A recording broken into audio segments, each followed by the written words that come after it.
Hi friends, నేను మీ సీతాశ్రీ. ఇవాళ మన రెసిపీ వచ్చేసి రొయ్యల కర్రీ. దాని తయారీ విధానం చూపిస్తాను, రండి వీడియోలోకి. ఇలా ఫస్ట్ రొయ్యలు తెచ్చుకొని శుభ్రం చేసి పెట్టుకోవాలి. దీనిలో వైర్ లాగా ఒకటి ఉంటుంది, దాన్ని క్లీన్గా తీసేసుకోవాలి. అంటే స్మూత్గా తీసేసుకుంటే వచ్చేసింది అనమాట. నేను అన్ని క్లీన్ చేసి పక్కన పెట్టుకున్నాను. దీనిలో కొంచెం పసుపు సాల్ట్ వేసుకొని 10 నిమిషాలు నానబెడదాం. అట్లా కొద్దిగా పసుపు, కొద్దిగా సాల్ట్, ఇది మొత్తం శుభ్రం కలుపుకుందాం.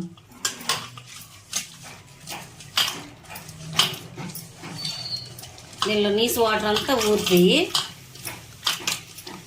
ఈ సాల్ట్ పూసి వేయటం వల్ల ఇలా శుభ్రం కలుపుకొని దీన్ని మూత పెట్టుకొని 10 నిమిషాలు పక్కకు పెట్టుకుందాం. కూర తయారీ విధానం చూపిస్తా, చూద్దాం ఫ్రెండ్స్. 10 నిమిషాలు అయింది. శుభ్రంగా నానిపోయినాయి. దీనిలో వాటర్ వస్తాయి చూడండి, ఇట్లా వాటర్ వస్తాయి. మళ్ళీ ఒకసారి కడుక్కో, ఇలా మళ్ళీ శుభ్రంగా ఒకసారి కడుక్కోవాలి. మళ్ళీ అదే నీసు వాటర్తో వేసుకోకూడదు, మళ్ళీ నీసు వాసనగానే ఉంటుంది.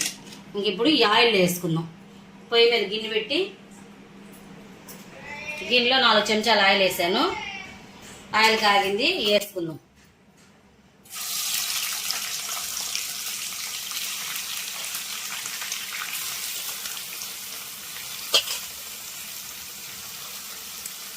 ఈ 1/2 కేజీ మీద ఇంకా 100 గ్రాములు ఉన్నాయి ఫ్రెండ్స్. రొయ్యలు కేజీ తీసుకుంటే 600 గ్రాములు అయినాయి పోలిస్తే. ఇవి ఒక 50% వేసుకుందాం. దీనిలో కొంచెం సాల్ట్, పసుపు వేసుకుందాం. ఇందాక వేసుకుని కడిగేసాం శుభ్రంగా. మళ్ళీ ఇప్పుడు కొంచెం పసుపు, సాల్ట్ వేసుకుందాం. కొంచెం పసుపు, కొద్దిగా సాల్ట్. మళ్ళీ కూరలు వేసుకోవాలి కదా. ఇప్పుడు మొత్తం వేపుకుందాం ఫ్రెండ్స్.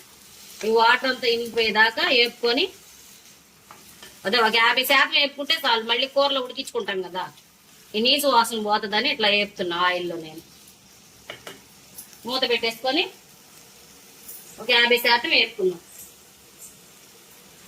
చూద్దాం ఫ్రెండ్స్, చక్కగా వేగిపోయినాయి. ఇంకెంతకంటే వేపితే గట్టిగా అయిపోతాయి ముక్కలు. ఇంక ఆఫ్ చేసుకొని తీసేద్దాం. ముక్కలు పక్కగా తీసి పక్కగా పెట్టుకుందాం. ఇదే ఆయిల్లో ఒకవేళ మీకు ఆయిల్ తగ్గితే కొంచెం ఆయిల్ వేసుకోండి. బిర్యానీ ఆకు, 2-3 లవంగాలు, కొంచెం చెక్క ముక్క, 2 యాలకులు, ఒక 1/2 చెంచా జీలకర్ర వేసుకొని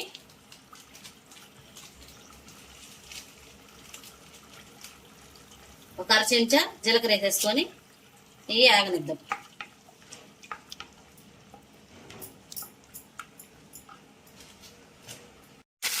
మీ ఫ్రెండ్స్ 2 పెద్ద ఉల్లిపాయలు ఇలా సన్నగా కట్ చేసుకొని, అలానే 2 పచ్చిమిరకాయలు ఇలా కట్ చేసుకొని వేసేసుకున్నాం.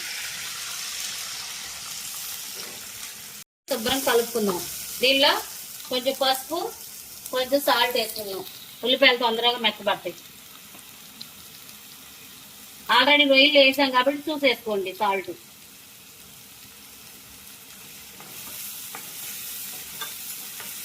ఉల్లిపాయలు మెత్తగా మగ్గేదాకా మగ్గించుకుందాం. ఎర్రగా వేగాల్సిన అవసరం లేదు, ఉల్లిపాయలు మెత్తపడితే చాలు. ఈ మూత పెట్టుకొని ఉల్లిపాయలు మెత్తపడేదాకా మగ్గించుకుందాం. చూద్దాం ఫ్రెండ్స్, ఉల్లిపాయలు మెత్తపడ్డాయి. దీనిలో 2 రెబ్బలు కరివేపాకు,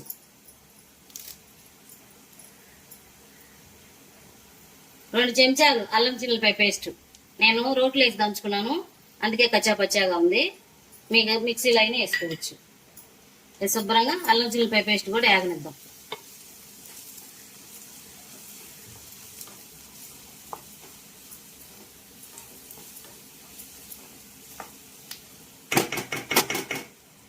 రెండు నిమిషాల తర్వాత చూద్దాం ఫ్రెండ్స్. అల్లం చిల్లిపాయ పేస్ట్ కూడా వేగిపోయింది. దీనిలో టమాటా వేద్దాం. సన్నగా కట్ చేసుకున్న టమాటాలు 2. నేను తీసుకున్న రొయ్యల క్వాంటిటీ తగ్గట్టు వేసుకుంటున్నాను. మీరు కొంచెం తక్కువ అయితే ఒక టమాటా తగ్గించుకోండి, ఎక్కువైతే ఒక టమాటా వేసుకోండి. అలా ఈ టమాటాలు మెత్తగా మగ్గిపోయేదాకా మగ్గించుకుందాం ఫ్రెండ్స్. మూత పెట్టుకొని చూద్దాం ఫ్రెండ్స్. టమాటాలు మెత్తగా మగ్గిపోయినాయి. నెయ్యిలో 2 చెంచాలు కారం వేసుకుందాం.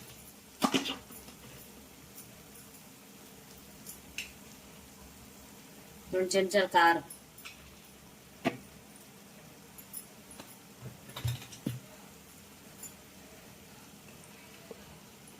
1 చెంచా ధనియాల పొడి,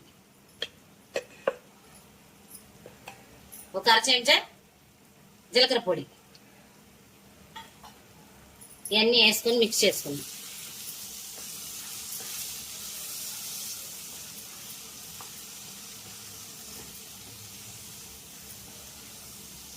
మిక్స్ చేసుకొని నెయ్యిలో రొయ్యలు వేసేసుకుందాం.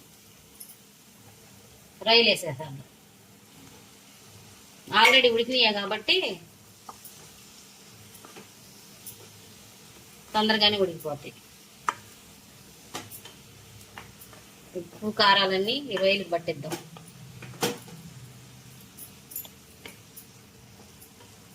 రెండు నిమిషాలు అట్లా ఉప్పు కారాల్లో మగ్గనిద్దాం. చూద్దాం ఫ్రెండ్స్. బాగా ఉప్పు కారాలు పట్టి దీనిలో వాటర్ పోసుకుందాం.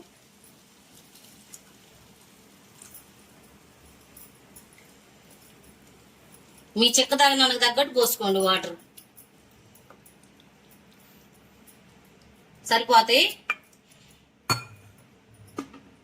ఇప్పుడు ఉప్పు కారాలు ఒకసారి చెక్ చేసుకుందాం. నాకైతే కొంచెం ఉప్పు పట్టుద్ది, ఉప్పు వేసుకుంటా. కొంచెం ఉప్పు,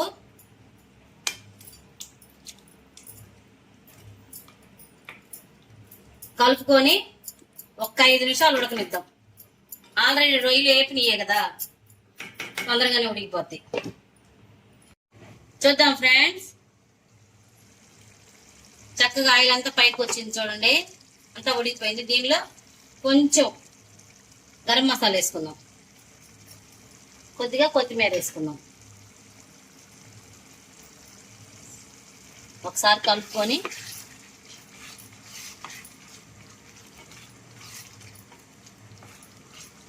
గరం మసాలా వేసాం కదా, 1 నిమిషం అలా ఉంచుకొని స్టవ్ ఆఫ్ చేసుకుందాం. చూద్దాం ఫ్రెండ్స్.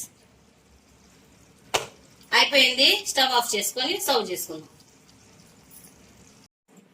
అయిపోయింది ఫ్రెండ్స్. నేను చేసిన విధానం మీకు నచ్చినట్టయితే లైక్ చేయండి, షేర్ చేయండి, సబ్స్క్రైబ్ చేసుకోండి.